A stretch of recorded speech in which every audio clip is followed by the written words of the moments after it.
El aprendiz como creador de significados, una mirada semiótica social al aula escolar a cargo de la doctora Dominique Mangui, que nos acompañó con esta interesante conferencia. Como ya lo hicimos con las otras profesoras, vamos a invitar a la profesora Carmen Díaz para que nos acompañe y pueda hacer la entrega de un obsequio a la doctora Dominique Mangui por esta conferencia y por su compañía honrosa durante esta mañana en nuestro seminario.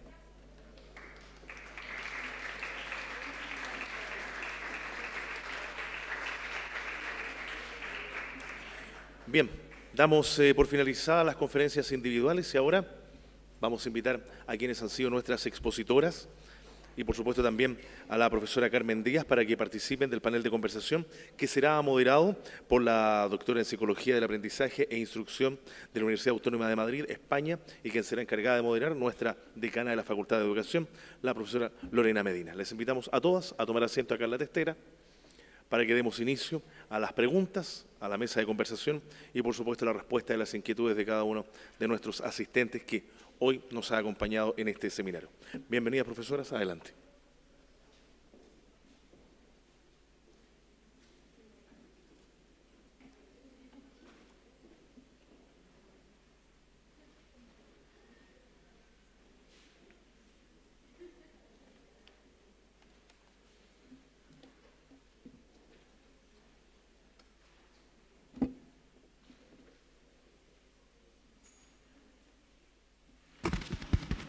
Bien, llegamos a la parte en la que esperamos poder interactuar con las inquietudes de ustedes hoy día. Les agradecemos a las expositoras sus interesantes presentaciones y vamos a iniciar el circuito de preguntas. Hay hartas preguntas, hay algunas que se parecen, vamos a tratar de agruparlas de manera de poder optimizar para dar la mayor variedad de preguntas posibles. Carmen, tú.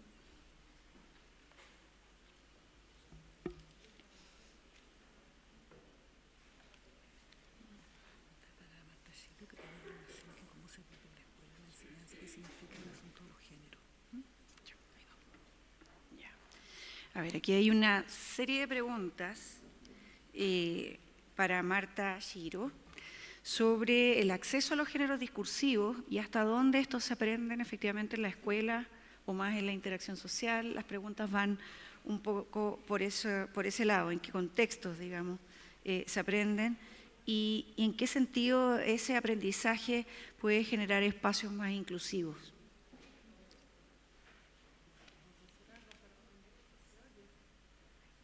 Okay. Bueno, la pregunta es, como se dice en Venezuela, la de las 6 millones de lochas o algo así, si recuerdo bien, es decir, muy difícil de contestar, porque por una parte, como dije, el lenguaje cambia y como lo dijo la compañera muy bien, se vuelve cada vez de otra naturaleza. Y pensemos que en épocas prehistóricas y de hace miles de años existía la oralidad y la multimodalidad en hacer imágenes manualmente, ¿verdad? La oralidad no se podía plasmar de ninguna otra manera. Luego empezó la escritura. Y la escritura era una actividad elitesca, acceso a la escritura era una cosa sumamente limitada por unos pocos y no todos usaban el alfabeto escrito. Y la imprenta amplió eso básicamente. Y estamos hablando de cómo otros medios, la tecnología, hace que los géneros cambien, a eso me refiero, y entonces el acceso a los géneros cambia también. Y creo que hoy en día estamos en un momento de grandes transformaciones tan veloces que yo creo que en la educación tenemos que ir muy rápidamente para darnos cuenta a dónde nos conducen estas transformaciones y cómo tenemos que transformar nuestra propia visión de la educación para poder compaginarse con la realidad. Entonces, hoy en día la escritura se vuelve un proceso tan importante que los niños antes de la escuela, creo yo, sobre todo en algunos estratos sociales, usan un iPad, un teléfono y bueno, yo he visto niños de 2, 3 años con quien compartí y yo no sabía usar el iPad y ella no tenía conocimientos de escritura, pero me enseñó cómo usar el teclado del iPad para aprenderlo, para llevar a la página donde necesitaba, y eso es parte de alfabetización. Por lo tanto, la alfabetización y los procesos de alfabetización han cambiado enormemente. El hecho de que el lenguaje oral ahora se pueda plasmar en grabaciones hace que nuestra visión de la oralidad sea muy diferente a lo que era anteriormente, que solo se podía plasmar en otra modalidad, que era la modalidad escrita, que es muy distinta. El uso de otros lenguajes, como el lenguaje de imágenes, que generalmente se usa en plano bidimensional, es decir, se combina mucho mejor con la escritura que con la oralidad, es difícil introducir en la oralidad una multimodalidad de imagen, pero es fácil utilizar música, melodía como multimodalidad. Entonces, también la oralidad ha cambiado. Las presentaciones que hemos tenido esta mañana son eminentemente multimodales y si a mí me dicen que yo tengo que hacer una presentación sin un PowerPoint, no lo podría hacer en este momento, pero hace 20 años cuando hacía una presentación no sabía usar el PowerPoint. Entonces, todos esos géneros van cambiando y obviamente cuando el estudiante tiene acceso, dependiendo de las funciones que tiene y de dónde se va a desenvolver en su vida profesional, personal, allí es donde hay que poner el énfasis en la educación. Yo creo que una parte importantísima que no se le da suficiente énfasis es en la parte de la oralidad en el sistema educativo. Y la parte de oralidad, por ejemplo, cómo participar en una entrevista de trabajo, es importante porque eso puede asegurarle un ingreso estable a una persona por poder participar en ese tipo de contexto situacional. Entonces hay que ampliar un poco la visión y sobre todo actualizar en cuanto a necesidades y cambios sociales que ocurren, que tienen un efecto totalmente predominante en el uso del lenguaje. Gracias, Marta. Hay una gran cantidad de preguntas para Jimena también ahora y voy a tratar de sintetizar en 3 grandes temas que están vinculados de todas maneras. Primero sobre el tema de la enseñanza y el aprendizaje de la lengua de señas y inquietud de cómo esas lenguas podrían enseñarse en cualquier tipo de colegio, escuela, y sobre todo en aquellos que ya son bilingües, por ejemplo, que tienen otras lenguas como alemán, inglés, etc. Y luego esta discusión que se da mucho hoy día por el tema de inclusión acerca de escuela especial o no escuela especial. No, toda la escuela. Creo que es un tema que a todos nos interesa discutir. ¿Cómo conciliamos estos aprendizajes de la lengua de señas como una otra lengua, ¿cierto? Pero además con un currículum escolar como el que tenemos, un poquito sobrecargado de contenidos, ¿no? Eso fue de mi cosecha.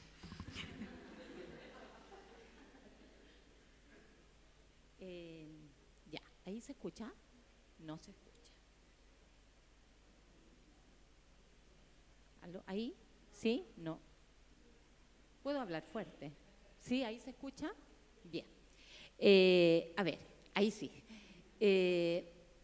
Enseñanza-aprendizaje. A ver, lo que hay que pensar es que la lengua de señas es una lengua tiene su estructura, tiene su gramática y por ende la misma complejidad que aprender cualquier idioma. Muchas veces hay personas que piensan que por la gran iconicidad de los gestos visuales que se construyen en las señas, parece ser que eso fuera un facilitador, pero en realidad no necesariamente lo es, a veces al contrario, nos pierde. La verdad es que la gramática tiene una gran complejidad por toda la cantidad de recursos visuales que emplea, comportamiento no manual, expresiones faciales, movimiento de cuerpo, movimiento de cabeza, que son elementos gramaticales. Entonces no basta con saberme un conjunto de señas, saber qué árbol se hace así, cómo salía por ahí, saber qué casa se dice así, o dinosaurio, etcétera, sino que en realidad manejar la gramática, y eso lo hace bastante complejo. Y tenemos que tomar conciencia, desde esa perspectiva implica políticas y planeación lingüística sobre la enseñanza de la lengua, que es una lengua de una comunidad minoritaria, pero una comunidad que forma parte de la nuestra, la comunidad de sordos de Chile. Por lo tanto, puede haber políticas de enseñanza de esa lengua como las hay para enseñar otros idiomas. Bueno, y dentro de eso, también entendiendo que es una comunidad minoritaria, entendemos que la lengua de señas normalmente es enseñada por personas sordas, hablantes usuarios de esa lengua, y no por personas oyentes. Y eso trae también aparejado la necesidad entonces de formar a las personas sordas, hablantes, usuarias y que sean realmente hablantes nativos de esa lengua, formarlos a la vez como personas que puedan enseñar, porque sabemos que no basta con ser usuario de una lengua para poder enseñarla a las otras personas. Entonces también implica una formación de esas personas. Pero en todo eso se está avanzando. Ahora, ¿qué pasa con escuela especial? ¿Qué pasa con integración? Si nosotros pensamos hoy día, cuando se habla de inclusión, se está hablando de un término que se refiere a lograr igualdad de condiciones para todas las personas. Entonces, si pensamos en la inclusión educativa, es que todas las personas tengan las mismas condiciones para acceder al currículum, para acceder al aprendizaje. Lamentablemente pienso que se ha confundido el término inclusión con vamos todos al mismo espacio, a la misma sala de clases. Yo creo que fue bastante clara mi presentación para demostrar que si entendemos así la inclusión en niños sordos pequeños, es pensar en una inclusión que excluye automáticamente, porque evidentemente la educación regular está pensada para niños que ya traen desarrollo lingüístico, y lo que yo mostré es que no es así. Ahora, eso no quiere decir que los niños sordos tengan que estar siempre en la escuela especial. Nosotros, por ejemplo, estamos trabajando hoy día en un proyecto de inclusión de estudiantes sordos a nivel de enseñanza media, por ejemplo. Pero eso implica muchas cosas. Por una parte, implica la necesidad de tener intérpretes dentro del aula, evidentemente. La clase se puede hacer en lengua de señas y las personas oyentes van a requerir intérprete, pero también la clase se puede hacer en español y los estudiantes sordos van a requerir intérpretes. Ahora bien, cuando nosotros pensamos en, por ejemplo, llevar a un estudiante sordo a la sala de clases y lleva intérprete, ¿qué tipo de educación está recibiendo? Está recibiendo una educación pensada por oyentes, para oyentes. Por lo tanto, el intérprete en ese caso se transforma en una herramienta que traspasa la información del español a la lengua de señas y nada más. Y eso fue lo que yo traté de presentar, que en realidad no basta con instalar la lengua de señas, porque aquí hay una cultura que tiene que ser tomada en cuenta en la educación. Entonces, cuando pensamos en una educación intercultural, estamos pensando en compartir estas culturas, la cultura de las personas oyentes y la cultura de esta minoría sorda. Es así, por ejemplo, que en esta experiencia que yo les estoy diciendo, tenemos una enseñanza media donde, por ejemplo, uno de los cursos hay 12 estudiantes oyentes y 12 estudiantes sordos. Todavía creo que nos falta muchísimo por avanzar. Todavía la gran mayoría de esos profesores creen que el intérprete está traspasando la información y por lo tanto el camino está resuelto. Creo que no es así. Todavía falta incorporar dentro de esa formación de todos esos estudiantes lo que es la cultura sorda y no solamente la cultura de los oyentes.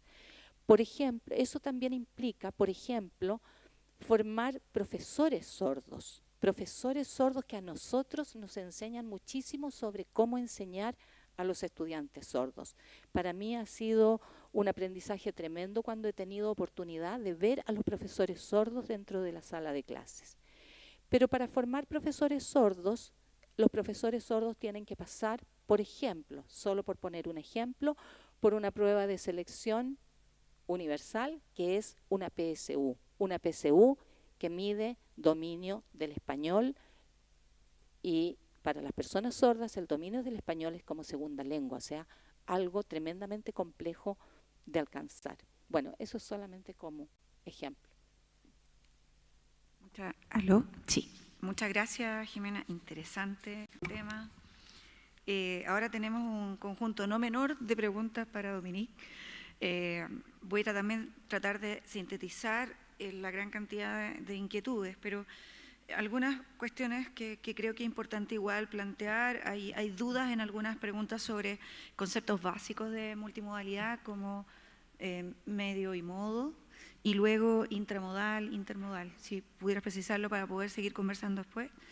Y luego, del punto de vista pedagógico, en la selección de los recursos, la secuenciación de los contenidos y luego la evaluación. ¿Cómo hacemos con eso los profesores trabajando semiótica multimodal? Si desde el punto de vista de los ejemplos que tú nos presentaste, muchos elementos, casi todo lo que queramos pueda comunicar en distintos modos o medios. ¿Cómo hacemos los profesores para distinguir aquello que potencialmente es más potente, etcétera? ¿Y cómo evaluamos esas transformaciones después? No son fáciles estas preguntas. Y luego, ¿qué potencial crees tú que tiene enseñar multimodalmente para una educación inclusiva?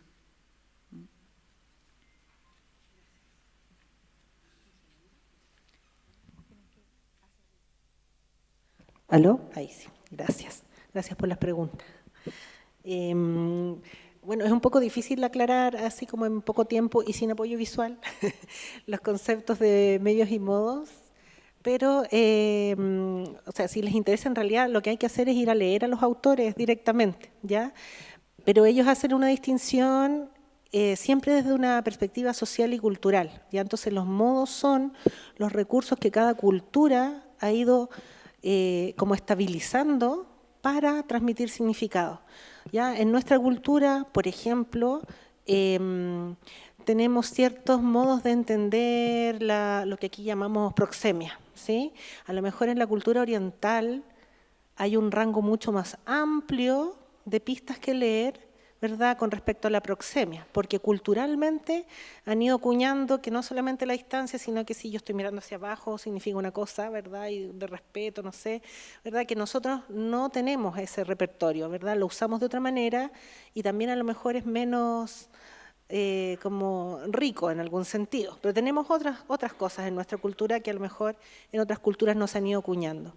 Y los medios tienen que ver con los soportes, yo siempre digo que también tienen que ver con lo que es acuñado culturalmente, con lo que es valorado y legitimado como un soporte válido en un contexto específico. Como decía Marta hace un rato, ella podía decir, no puedo seguir hablando, voy a empezar a escribir mi ponencia y no iba a resultar. Yo puedo escribir aquí en esta pared, puedo, pero culturalmente no es aceptado. Entonces, si tuviera que hacer una clase ahora y tuviera un plumón, que tengo, podría ponerme a rayar la pared y podría darme a explicar, ¿cierto? Pero no es un medio aceptado en este contexto de educación superior, para esto, para otras cosas sí. ¿cierto? Con estos fines. ¿Ya? Entonces, los modos, en este caso, la oralidad, desde esta perspectiva, es diferente, es un recurso distinto que tiene sus recursos adentro, modales diferentes a la escritura.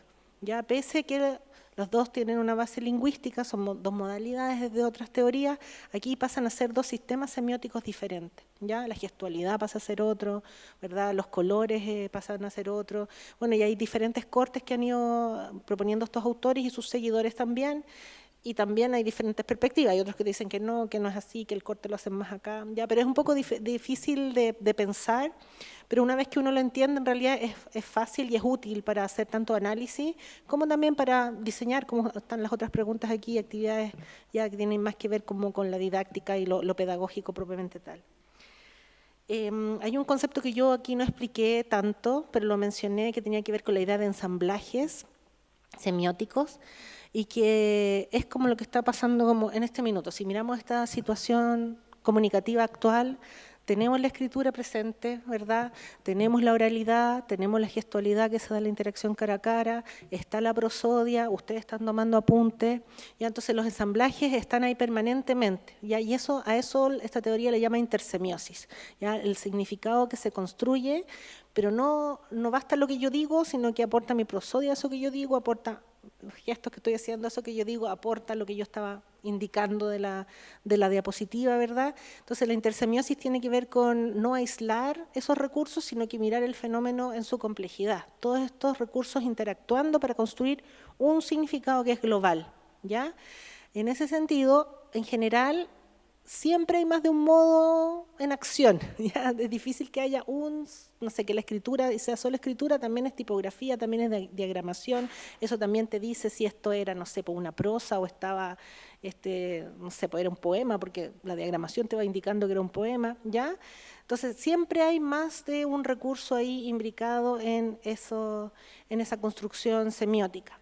Y cuando hablábamos de lo intramodal, entonces, estoy yéndome a la pregunta, desde los conceptos específicos que estábamos usando, lo intramodal significaba quedarte con el mismo recurso central, o sea, si estaba escribiendo, en este otro momento de la cadena semiótica también estaba escribiendo, ¿ya? Aunque hubiera cambiado, ¿verdad?, la forma en que yo arreglo esa escritura porque el soporte es distinto, el medio es distinto.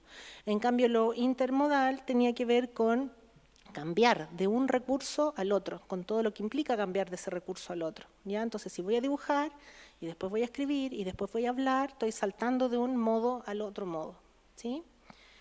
Y la otra pregunta que anoté, porque eran varias, pero que tenía que ver con la idea de las secuencias de los recursos y la enseñanza y la evaluación. Nosotros lo que hemos hecho hasta el momento es más describir lo que hoy se hace en las escuelas, en cualquier escuela, no necesariamente una escuela que esté bien evaluada o no sé, destacada por algo, sino lo que hacemos los profesores cotidianamente, y obviamente que eso siempre se puede mejorar en la medida que uno va tomando conciencia de cómo va construyendo estas cadenas semióticas. Y lo que sí hemos visto mucho es que los profesores somos muy buenos para enseñar multimodalmente, lo hacemos, porque en la necesidad de que todos aprendan, implementamos distintos recursos, no nos quedamos solamente con la oralidad, con la escritura, especialmente en los cursos más pequeños, pero en los grandes también, en las medias también. Pero al momento de evaluar, evaluamos solo a través de la escritura o la oralidad, pero es lenguaje. Y entonces todo lo que se aprendió a través de los otros modos no se evalúa, o en el fondo como le quitas valor a todo lo otro que aprendiste, porque los hiciste actuar, los hiciste disertar, los hiciste construir una maqueta no sé qué, pero después evalúo con, una prueba de desarrollo, una prueba de alternativa. Entonces todo eso que se aprendió, no es que yo quiera que evaluemos todo, pero en el fondo lo que estoy diciendo es que al final le digo, eso no tenía tanto valor porque solo me interesa que lo expreses de manera escrita o de manera oral al final. Entonces, tenemos que empezar a ser un poco más coherentes como en el proceso que hacemos de enseñanza y después también en la evaluación, ¿ya? Y darle valor y legitimar también los otros recursos para comunicarse, porque si no nosotros mismos vamos reforzando como este círculo de si no lo sabes escribir, en realidad no lo sabes. ¿Ya? Y eso tiene que ver con lo último que estaba preguntando aquí, que en realidad si es que tú amplías esa mirada para todos los aprendices que tenemos en el aula, y justamente yo de verdad creo que la persona me puede expresar lo que aprendió de otra manera o puede aprender, no solamente a través de la escritura y la oralidad, en realidad se me abren los canales para aprender y para demostrar lo aprendido completamente. O sea, tiene todo que ver con inclusión, ¿ya? Porque insisto en que esta persona me lo diga en forma escrita y de manera autónoma, y si no, no sabe, y en realidad a lo mejor sí, aprendió mucho, pero no es esa la forma en que me lo puede expresar, ¿no? Entonces, yo creo que va muy de la mano con la idea de no excluir a los aprendices de sus procesos, ¿verdad? Y también de que estos otros modos también te dicen que las velocidades en que uno aprende y los énfasis que uno pone a veces son distintos, ¿sí? Y en realidad el aprendizaje es así. ¿Quién dice que tenemos que terminar de aprender esto en las 2 semanas que yo lo planifiqué y si no, no lo aprendiste? Uno sigue dándole vuelta a eso, a todos nos pasa. A lo mejor aquí me estaban escuchando o no mucho y a lo mejor la otra semana dicen, ah, eso era lo que te estaba diciendo esta señora. Claro, y eso le pasa a todo el mundo. Entonces los niños no lo esperamos, ahí fue. Si no lo escribió está mal o no lo sabe, sigamos adelante. Y en realidad podemos mantener estas evaluaciones y pensando estos aprendizajes y monitoreando estos aprendizajes si ponemos atención a todas las pistas semióticas, todas las formas de crear significado de manera continua. ¿Ya? Nos hace pensar de otra manera lo que es enseñar. Muchas gracias, Dominique. Bueno, en general hay varias preguntas más, pero hay una que creo que es bien interesante, sobre todo en el contexto de que decía recién Dominique, que de repente estamos muy restringidos porque hay un cierto contenido con unos ciertos tiempos que en realidad es poco real a la hora de sentir que uno realmente aprendió algo. Y entonces, en una cultura escolar en la que hemos ido disociando un poco lo cognitivo de lo socioemocional, preguntan aquí, voy a hacer casi textual para quien hizo la pregunta, ¿cómo se puede expresar a través de géneros discursivos diversos o narrativos las experiencias que son aparentemente menos representables, como las emociones, el amor, lo sagrado? Y esta pregunta es para las 3. Es una pequeña pregunta. No sé quién quiere partir. Marta, por favor. Bueno, la pregunta es muy buena y la respuesta creo que está en la narración, que como dice Brunner, es una manera. Brunner habla de que nuestra compartir, tener contacto con las personas y compartir, se puede hacer de 2 maneras. Una es la forma narrativa y otra es lo que él llama paradigmática. La forma narrativa, según él, es la única donde se transmiten experiencias, y al transmitir experiencias estamos transmitiendo conocimiento, estamos transmitiendo cognición, estamos transmitiendo ética y estamos transmitiendo emoción. Y no se pueden separar una de la otra, están todas entrelazadas y es a través del discurso narrativo. Ahora, el discurso paradigmático es todo lo demás y lo que incluye sobre todo es el discurso de la escolaridad, lo que llamamos discurso académico, que contiene la escritura, contiene ciertos rasgos muy distintos a esos rasgos de la oralidad, porque ese desplazamiento que se exige en la narración es muy distinto al desplazamiento que requiere el discurso académico, donde no es este salón de clase lo que importa cuando estamos hablando de un tema científico, de un tema de cualquier disciplina. Lo que importa es un contexto diferente, que no es el contexto inmediato. Entonces allí estamos hablando de una asociación de ideas, por eso se llama, Brunner lo llama paradigmático, y supuestamente ese discurso académico-científico es un discurso totalmente objetivo, como también el discurso periodístico que se asume objetivo. Mi visión y de muchos otros que me acompañan es que no existe el discurso objetivo. El discurso académico, el discurso periodístico, al igual que el discurso de la narración y el discurso de la cotidianidad, pero con otros recursos, igualmente expresa emoción, subjetividad, posicionamiento sobre todo, ética, todo lo anterior, pero la diferencia, y eso se asocia con la pregunta que me hicieron anteriormente, es que el acceso a diferentes géneros y por eso la inclusión del estudiante en todos los niveles de comunicación de la sociedad tiene que ver con manejar esos recursos. Y muchas veces no es la forma, no es la forma lingüística la que falla, sino saber qué tan apropiada es cierta forma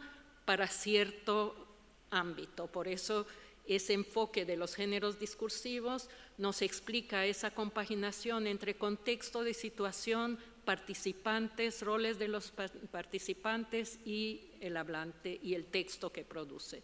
Por lo tanto, lo que hace falta es cómo combinar eso en lo que en música es armonía, melodía, en la producción verbal es eso, que a la larga toda producción verbal escrita, oral, es multimodal y no solo refiere ni al grafema ni al sonido que se emite. Así que esa es mi posición. Gracias. De hecho, hay por autores que nos hablan de orquestación, ¿no? En las salas de clase y en el uso de recursos, no sé, Jimena o Dominique. Dominique. Quería agregar algo, así como dice Marta, que estoy de acuerdo con ella, ¿cierto? Que el lenguaje y cualquier expresión en realidad es difícil que la consideremos objetiva. A veces queremos, ¿verdad?, aparentar que sea objetiva.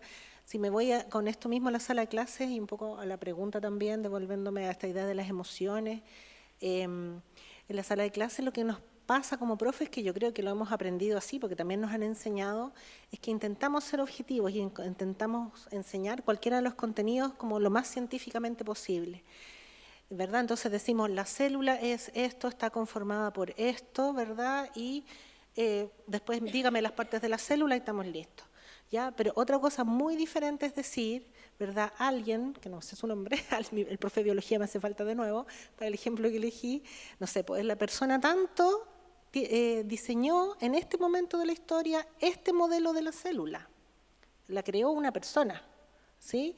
Y en otro momento pueden haber otros modelos en la célula, nosotros vamos a ver pero hay alguien ahí detrás, ¿sí? Y nosotros borramos a los autores como que la ciencia estuviera ahí, nadie la hubiera creado, como que no fuéramos los seres humanos, ¿verdad? Nosotros mismos desde la cultura que levantamos estos modelos científicos para explicar tal o cual fenómeno y que pueden haber otras explicaciones. Entonces borramos eso y borramos nuestro posicionamiento frente a eso que enseñamos. Tratamos de borrarlo, porque en realidad cuando yo analizo los videos, ahí están todas nuestras huellas. ¿Estoy de acuerdo o no estoy de acuerdo con lo que estoy enseñando y cómo lo enseño?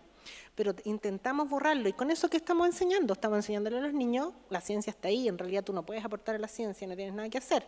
Como que no, la ciencia no fuera hecha por personas, y si borro mis posicionamientos estoy enseñando lo mismo, así como tú en realidad no tienes por qué posicionarte frente a los contenidos que estamos enseñando, porque son. ¿Ya? Entonces, la verdad es que como profes yo creo que hay cosas que tenemos que empezar a modificar, que no solamente tienen que ver con nosotros, sino que tienen que ver con las oportunidades que les estamos dando a nuestros aprendices, ¿verdad?, de pensar que ellos también pueden aportar a la creación de conocimiento y también pueden debatir el conocimiento, ¿verdad?, que les estamos enseñando. ¿Sí? Y no lo hacemos porque pensamos que, y nos evalúan, ¿verdad?, indicándonos que tenemos que ser muy objetivos al momento de enseñar. Nos va a dar su respuesta. Quisiera agregar un poco lo que estaba planteando Dominique. En relación a la lengua de señas, cuando nosotros hemos hecho análisis lingüísticos de la lengua de señas, que no me referí mucho a eso, por ejemplo, lo que yo les mencionaba, lo que salta a la vista es la iconicidad. Y ahí recogemos un poco lo que es la multimodalidad. De lo que les hablaba Dominique. Por mucho tiempo la iconicidad hizo decir, era el fundamento que se empleaba para decir que la lengua de señas no era una lengua, y que las personas sordas no podían aprender la lengua de señas porque la lengua de señas no les iba a permitir el acceso al pensamiento abstracto. Todo esto por la iconicidad. La verdad es que hacer estudios lingüísticos ha permitido trascender un poquitito a la lingüística clásica, ¿no es cierto? Lo mismo que decía Dominique, esto de desaprender lo que nos han enseñado de este signo lingüístico arbitrario, relación significado-significante. Y justamente una de las cosas maravillosas que tiene la lengua de señas es algo que nosotros tenemos también en nuestras lenguas orales, pero que no lo percibimos tan evidentemente, que es esa iconicidad que está en el tono de voz que nosotros empleamos cuando hablamos acerca de sentimientos, la entonación, la velocidad a la que hablamos, etcétera, que transmite de alguna manera lo que nosotros estamos sintiendo.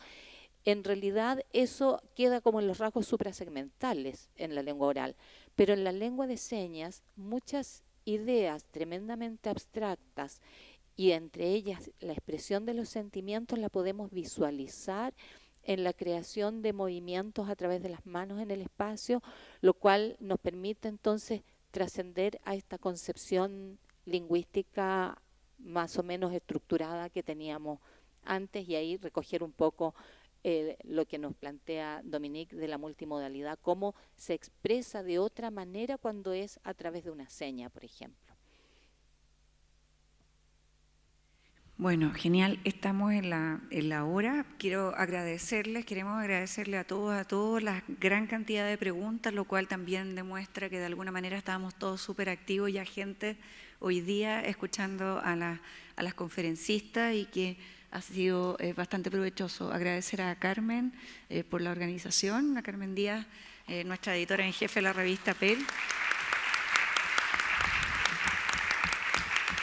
A todo el equipo que la acompaña, otras académicas que están a cargo de los números que vienen, por aquí ya están, y académicas que han estado históricamente en la revista como Verónica Santelices, asistentes, ¿cierto?, de la revista, y sobre todo a nuestras conferencistas especiales del día de hoy, que creo que con sus 3 temas y visiones hoy día han logrado configurar un espacio súper potente de aprendizaje para todos nosotros y nosotras. Así que muchas gracias a las 3 expositoras.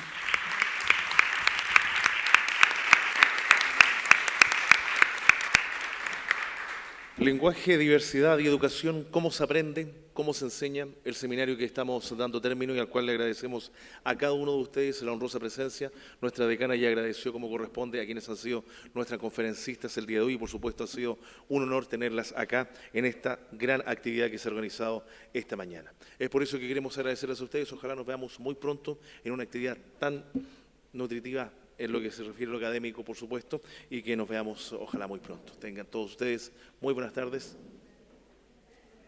Y el material va a estar disponible, para que estén interesados en revisarlo nuevamente, en la página web de la Facultad de la Educación, todo lo que apareció en los PowerPoint durante esta mañana. ¿Y también?